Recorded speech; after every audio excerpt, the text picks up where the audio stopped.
that's the ultimate reward.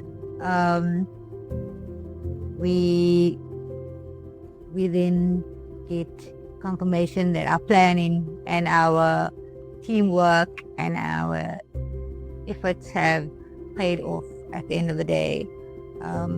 We try and train our drivers and guides annually to make sure that we improve our process of the client's experience, giving the clients the best experience ever.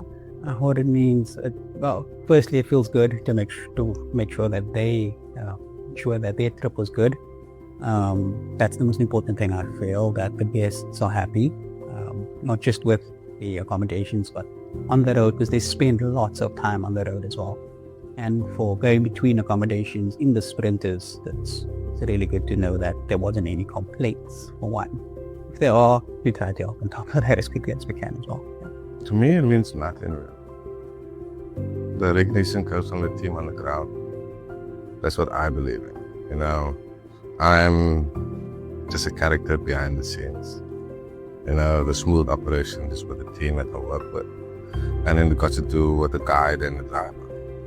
And if they have a perfect vehicle, it's just best to have, that's just more satisfying to know that the client has enjoyed the tour.